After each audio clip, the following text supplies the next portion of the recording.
कहानी की स्टार्टिंग में हम लोग देखते हैं एक लड़के को जो अपनी माँ के साथ एक जंगल में रहा करता था। लेकिन एक दिन उसी जंगल में एक ऐसा डीमन आ जाता है जो उसकी माँ को उसी के सामने मार देता है और वो कुछ कर भी नहीं पाता। इससे वो बंदा बहुत ही ज्यादा गुस्सा हो जाता है और वो डिसाइड करता है कि वो अब डीमन को मार देगा। और सरप्राइजली हमें ये भी पता चलता है कि उस बंदे के अंदर डेविल्स की पावर है। कहानी की स्टार्टिंग में हम लोग एक लड़की को देखते हैं जिसका नाम जुन काइसामा होता है और वो अपने बेटे जिन के साथ एक फॉरेस्ट में रहती है। साथ ही हमें पता चलता है कि जो जुन होती है वो अपने बेटे को मार्शल आर्ट्स और काइसामा की रोज ट्रेनिंग दिया करती है। लेकिन एक दिन जब जिन फॉरेस्ट में घूम रहा होता है तो उसकी मुलाकात कुछ ऐसे बंदों से हो जाती है जो उसको बहुत ही ज्यादा बुली करते हैं। इनफैक्ट उसे बहुत बुरी तरीके से मारते भी है। साथ ही वो यहाँ पे जिनसे कह रहे होते हैं कि दोबारा इस फॉरेस्ट में दिख मत जाना वरना तुम्हारा वो हाल करेंगे जो तुमने सोचा नहीं होगा। लेकिन जिन यहाँ तक तो कुछ नहीं बोलता और चुपचाप मार खा रहा होता है। लेकिन तभी उनमें से एक मोटा आदमी बोलता है कि जाके अपनी माँ के पल्लू में चुप जा। और जैसे ये बात जिनके कानों में जाती है तो वो बहुत ही ज्यादा गुस्सा हो जाता है और उनको बहुत ही बुरी तरीके से मारने लगता है। और मारते मारते ऑलमोस्ट उनको खत्म करने ही वाला होता है। लेकिन तभी वहाँ पे उसकी माँ जाती है और उसको रोक देती है। इधर वो घर की तरफ जा रहे होते हैं तभी जिन यहाँ पे बोलता है कि वो लोग मुझे कई सालों से परेशान कर रहे हैं। लेकिन तभी उसकी माँ जुन बोलती है कि इस बारे में हम घर चल के बात करते हैं। इधर सीन शिफ्ट हो जाता है। हम लोग देखते हैं कि जुन अपने बेटे जिन को डांट रही होती है और कह रही होती है कि तुम्हें पता है ना कि हम यहाँ के रहने वाले नहीं है, इस वजह से तुम्हें अपने एंगर पे हमेशा कंट्रोल करके रखना चाहिए। मैं तुम्हें इतने दिन से मार्शल आर्ट्स और काइसामा सिखा रही हूँ लेकिन लगता है कि आज तुम हार चुकी हो। जिन बोलता है कि ऐसा नहीं है। तभी उसकी माँ जुन बोलती है काइसामा का पहला रूल ये है कि तुम्हें अपने एंगर पे हमेशा कंट्रोल करके रखना चाहिए और किसी को भी अपने मतलब के लिए परेशान नहीं करना चाहिए। और मैं सभी से दूर इस पहाड़ पे इसलिए रहती हूँ कि मैं ट्रेनिंग करके अपने आप को और भी ज्यादा स्ट्रॉन्ग बना सकूं और साथ ही तुम्हें भी मार्शल आर्ट्स और काइसामा सिखा सकूं जिससे तुम भी स्ट्रॉन्ग बन सको। तभी जिन बोलता है अगर ऐसी बात है मॉम तो मैं सच में आज हार गया हूँ। तभी जिन उसकी मॉम से पूछ रहा होता है कि मॉम आपने मुझे कभी बताया नहीं कि मेरे फादर कौन है, क्या मैं उनके बारे में जान सकता हूँ। तभी जो जुन होती है वो जिन की बातों को टालते हुए कहती है कि देखो जिन, तुम जैसे अपने पढ़ाई में ध्यान देते हो वैसे तुम मार्शल आर्ट और काइसामा में भी ध्यान दिया करो। इधर से सीन शिफ्ट हो जाता है। हम लोग देखते हैं अगले दिन का सीन जहाँ पे जो जुन होती है वो जिन को यहाँ पे काइसामा की ट्रेनिंग दे रही होती है। लेकिन इधर जो जिन होता है वो अपनी माँ के ऊपर एक खतरनाक सा अटैक कर देता है। लेकिन इधर जो जुन होती है वो उस अटैक को इजिली डॉज कर लेती है। लेकिन इसके साथ ही साथ जो जुन होती है वो काइसामा के एक स्पेशल फॉर्म को यूज करती है जिसकी मदद से आसपास के जितने भी हवा होती है वो उसकी तरफ खींची आ रही होती है। और साथ ही जो जुन होती है वो एकदम हवा में एक जंप लगाती है और जिन के ऊपर एक खतरनाक सा अटैक कर देती है। लेकिन वो अटैक उसको लगता नहीं है क्योंकि वो बीच में ही अटैक को रोक देती है। इस चीज को देखने के बाद जो जिन होता है वो अपनी माँ से पूछ रहा होता है कि आखिरकार ये कैसा अटैक है मॉम। तभी यहाँ पे जो जुन होती है वो जिन को समझाते हुए कहती है कि ये काइसामा का सबसे स्पेशल और पावरफुल फॉर्म है। और साथ ही वो जिन को भी ये ट्राई करने के लिए कहती है और जिन इसको कर ही रहा होता है लेकिन वो नीचे गिर जाता है। लेकिन इधर जो जुन होती है वो जिन से कहती है कि तुम बहुत जल्दी सीख रहे हो। इधर से सीन शिफ्ट होता है। हम लोग देखते हैं कि शाम हो चुकी होती है। जिन अपनी मॉम से पूछ रहा होता है कि मॉम आज खाने में क्या है। तभी जुन यहाँ पे बताती है कि आज खाने में मैं कुछ स्पेशल बना रही हूँ। तभी जिन को यहाँ पे बाहर से किसी की आवाज आती है। वो विंडो से बाहर देखता है तो उसको देखने के लिए मिलता है कि ये वही बंदा होता है और ये बंदा अपने फादर को लेके आया होता है। उसके पापा ने बहुत ज्यादा नशा किया होता है और वो यहाँ पे अपने बच्चे को दूर करते हुए जिन की तरफ इशारा करते हुए कहता है कि आखिरकार तुम्हारी हिम्मत कैसी हुई कि तुमने मेरे बेटे को मारा और अब मैं तुम्हें जान से मार दूंगा। ये बोलने के साथ ही वो अपने दारू की बोतल को तोड़ के जिन की तरफ बढ़ने लगता है। तभी यहाँ पे जिन जो होता है वो अपने फाइटिंग पोजीशन में आ जाता है। लेकिन उसी वक्त जिन की मॉम यानी जुन वहाँ पे बीच में आ जाती है और बस एक ही हाथ से उसको पटक देती है और कहती है अगर तुम लोगों का हो गया हो तो तुम लोग अब यहाँ से जा सकते हो। इधर से सीन शिफ्ट होता है। यहाँ पे जुन अपने बेटे जिन को बता रही होती है कि जिन अपने गुस्से पे हमेशा कंट्रोल करके रखा करो क्योंकि तुम्हें पता है ना कि तुम एक काइसामा फैमिली से और जिन अगर तुम ऐसा नहीं करोगे तो तुम बहुत ही जल्दी हार जाओगे। वो दोनों आपस में बात कर ही रहे होते हैं। लेकिन तभी यहाँ पे जुन को बाहर से किसी की आवाज आती है। जिनको लगता है कि शायद ये वही बंदे हैं जो अभी थोड़ी देर पहले आए थे। लेकिन जुन जब यहाँ खिड़की से बाहर देखती है तो उसे एक डीमन नजर आता है और वो अपने बेटे से कहती है कि ये वो बंदे नहीं है। तो जिन तुम मेरी बात को ध्यान से सुनो, मैं बाहर जा रही हूँ उससे लड़ने के लिए। अगर मुझे कुछ भी हो जाता है तो जिन तुम यहाँ पे अपने ग्रैंडफादर के पास चले जाना जिनका नाम हयाची मिशियामा है। और ये कहने के बाद वो बाहर चली जाती है उस डीमन से लड़ने के लिए। एक ह्यूमन बीइंग होने के बावजूद भी वो डीमन को अच्छा खासा टक्कर दे रही होती है। लेकिन एक टाइम पे आके उसकी एनर्जी डाउन हो जाती है और वो डीमन उसको पकड़ लेता है और ऑलमोस्ट उसको मारने वाला होता है। और इस चीज को यहाँ पे जो जिन होता है ना वो दूर से देख रहा होता है और काफी ज्यादा रिग्रेट कर रहा होता है कि मैं यहाँ पे कुछ भी नहीं कर पा रहा हूँ और मेरी आंखों के सामने ये डीमन मेरी माँ को मार देगा और मैं अब चुप नहीं बैठ सकता। और ये सोचने के साथ ही वो बाहर चला जाता है और उस डीमन पे अटैक करने लगता है। लेकिन उसके अटैक्स डीमन पे बिल्कुल भी काम नहीं करते। इनफैक्ट डीमन उसको दूर फेंक देता है जिससे जिन बहुत ही ज्यादा इंजर्ड हो जाता है। लेकिन इससे कुछ ऐसा हो जाता है कि डीमन अब जुन को छोड़ के जिन की तरफ जाता है उसको जान से मारने के लिए। इस चीज को यहाँ पे जुन देख लेती है और वो दोबारा से उठ के डीमन के ऊपर अटैक कर देती है। गाइस मानना तो पड़ेगा कि जुन एक ह्यूमन है, लेकिन वो फिर भी डीमन को एक अच्छा खासा टक्कर दे रही होती है। लेकिन इधर जो डीमन होता है वो फाइनली उसको एक बहुत ही खतरनाक पंच मार देता है और साथ ही साथ उनके एक छोटे से घर को भी आग लगा देता है। लेकिन तभी जुन की नजर जाती है गैस सिलेंडर पे और वो सोचती है कि अब वो सेक्रीफाइस करेगी और इस डीमन को भी जान से मार देगी जिससे जिन की जान बच सके। और वो वैसा करती भी है। वो जैसे तैसे डीमन को उस घर की तरफ लेके आती है और एक किक मार के उसको अंदर गिरा देती है। और जाते जाते वो यहाँ पे जिन से बोल रही होती है कि मैं तुम्हें बहुत ही प्यार करती हूँ, उसे माफ कर देना, लेकिन मुझे ये करना पड़ा। और तभी हम लोग क्या देखते हैं, जो जुन होती है वो डीमन को लेके उस आग में गिर जाती है और उस सिलेंडर को जला देती है, जिससे वहाँ पे बहुत ही तगड़ा ब्लास्ट हो जाता है। और ब्लास्ट के बाद सिर्फ और सिर्फ राख बचता है। तभी यहाँ पे जिन को उसकी माँ के कपड़े का टुकड़ा मिलता है। इसको देख के वो रोने लगता है। साथ ही उसे एक फोटो मिलती है जो उसके बचपन की होती है। तभी यहाँ से सीन शिफ्ट हो जाता है। हमें अगले दिन का सीन दिखाया जाता है जब जिन जाता है अपने ग्रैंडफादर के पास। वो पहुंचता है हयाची इंडस्ट्री में, यानी उसके ग्रैंडफादर की पूरी कंपनी होती है। लेकिन इधर जब उसे पता चलता है कि उसके ग्रैंडफादर ऊपरी फ्लोर में है तो वो यहाँ पे लिफ्ट में जाता है। तभी उसकी मुलाकात हो जाती है हयाची मिशियामा के बॉडीगार्ड से। बॉडीगार्ड यहाँ पे जिन काइजामा से बोल रहा होता है कि बच्चे, तुम्हें अंदर आने की परमिशन किसने दी है? यहाँ बिना परमिशन के तुम कंपनी में नहीं घुस सकते हो। तभी जिन बोलता है कि तुम शायद मुझे जानते नहीं हो, मेरा नाम जिन काइजामा है और हयाची मिशियामा मेरे ग्रैंडफादर है। जैसे ये बात गार्ड को पता चलती है तो वो जल्दी से यहाँ पे हयाची मिशियामा के पास लेके जाता है और वहाँ पे जाके वो बोलता है कि सर ये आपको अपना ग्रैंडफादर बता रहा है। पहले तो हयाची मिशियामा एकदम शांत होता है और तभी वो कहता है तो अच्छा तुम हो जिन काइजामा, तो चलो जल्दी से मेरे ऊपर अटैक करो और मैं देखना चाहता हूँ कि तुम्हारे अंदर कितनी पावर है। तभी जिन काफी शॉक हो जाता है और सोचता है यार मैं अभी अभी तो आया हूँ और ये यहाँ पे मेरी खातिरदारी करने के बजाय मुझे यहाँ पे लड़ने के लिए कह रहे हैं। लेकिन जिनके पास अब कोई चॉइस नहीं होता तो वो यहाँ पे फाइट के लिए चला जाता है। लेकिन हम लोगों को पता है कि हयाची मिशियामा कितना ज्यादा स्ट्रॉन्ग पर्सन है। वो जिन को बहुत बुरी तरीके से मारता है और मारते मारते जिन का मुंह बिल्कुल सुजा देता है और जिनके मुंह से खून भी निकलने लगता है। हयाची मिशियामा यानी उसके ग्रैंडफादर बोलते हैं कि तुम बहुत ही ज्यादा वीक हो, तो यहाँ से चले जाओ और दोबारा मुझे अपनी शक्ल मत दिखाना। जिनको तो पहले बहुत ही ज्यादा गुस्सा आ रहा होता है कि आखिरकार ये क्या कह रहे हैं, लेकिन तभी वो अपने एंगर पे कंट्रोल करते हुए कहता है कि मुझे माफ कर देना मास्टर, लेकिन मैं आपसे रिक्वेस्ट करता हूँ कि प्लीज मुझे उस डीमन को हराना है तो प्लीज मुझे ट्रेन कीजिए। मैं उस डीमन को जान से मारना चाहता हूँ क्योंकि उसने मेरी मॉम को मार दिया है। इस चीज को सुनने के बाद हयाची मिशियामा बोलता है कि तुम जिस डीमन की बात कर रहे हो उसका नाम ऑर्गा है और वो डीमन बहुत ही ज्यादा स्ट्रॉन्ग और खतरनाक है, और साथ ही अगर तुम ऐसा ही चाहते हो तो ठीक है, मैं तुम्हें ट्रेन करूंगा। तभी यहाँ से सीन शिफ्ट हो जाता है। हम लोग देखते हैं कि हयाची मिशियामा की सेक्रेटरी जिन के कपड़ों के लिए उसका माप ले रही होती है। लेकिन तभी जिन यहाँ पे उनसे बोलता है क्या आप मेरे पैंट पे फ्लेम ऐड कर सकते हो, यानी फायर फ्लेम्स को ऐड करने के लिए कहता है वो सेक्रेटरी से। लेकिन सेक्रेटरी यहाँ पे बोलती है कि मैं ऐसा नहीं कर सकती जब तक मुझे परमिशन नहीं मिल जाता, लेकिन मैं इसके लिए बात करूंगी।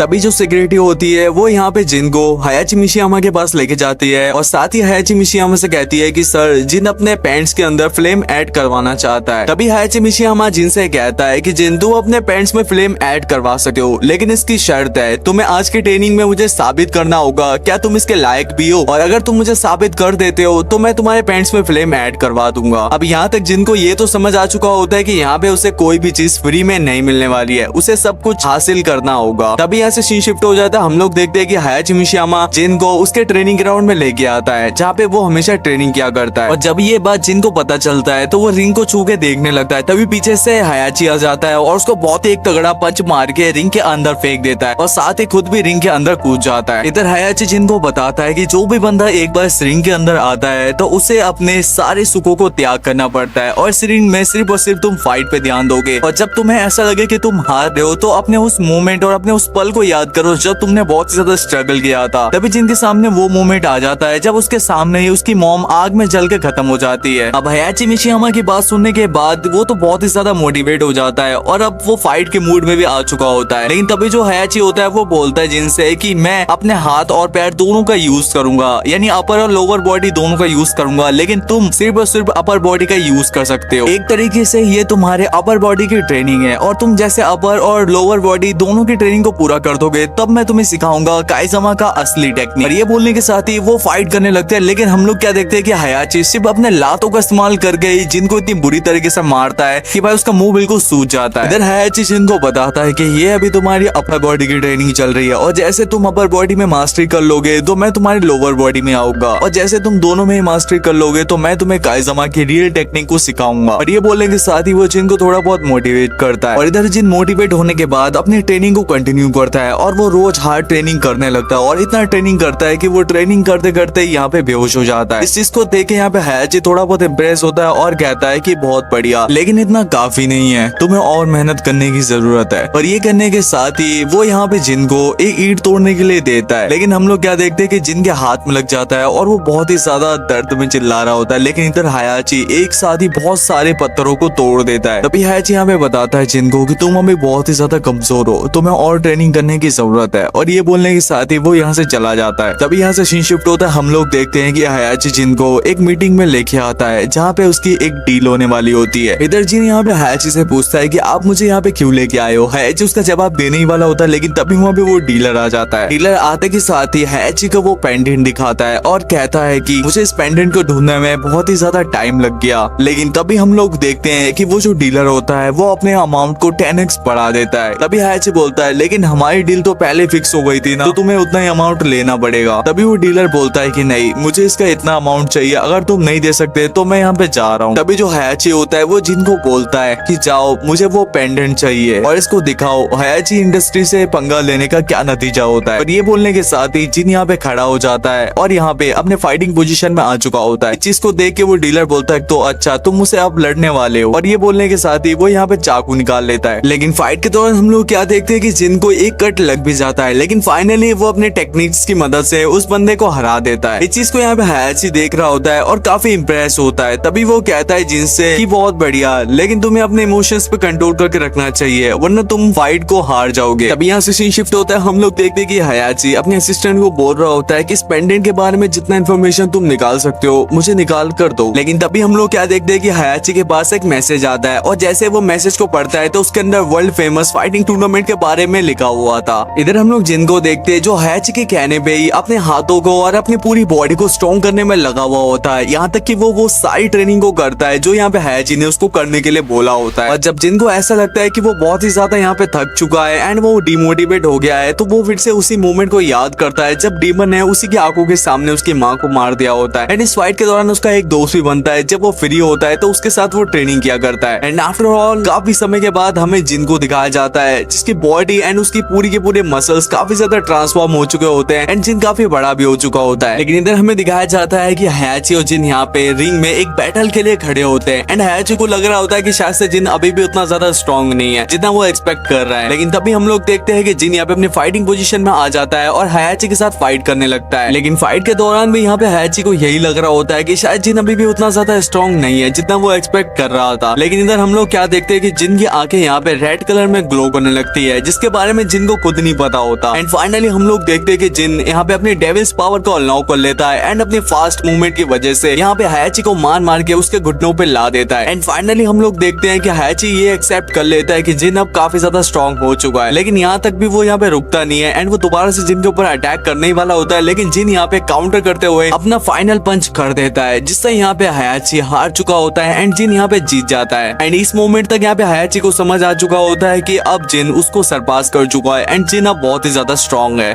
तो फर्स्ट एपिसोड का एंड यहीं पे होता है। आई होप करता हूँ कि आप लोगों को ये एपिसोड काफी ज्यादा अच्छा लगा होगा। अगर आप लोग इसका नेक्स्ट पार्ट देखना चाहते हो तो प्लीज जल्दी से चैनल को सब्सक्राइब कर दो, वीडियो को लाइक कर दो और कमेंट करना बिल्कुल मत भूलना। और हाँ, बेल आइकन को ऑल पे सेट करना क्योंकि ये जैसे मैं इसका नेक्स्ट पार्ट डालूंगा आप लोगों के पास नोटिफिकेशन चला जाएगा। तो चलो मिलते हैं नेक्स्ट एपिसोड में, जब तक के लिए आप लोग अपना ख्याल रखना।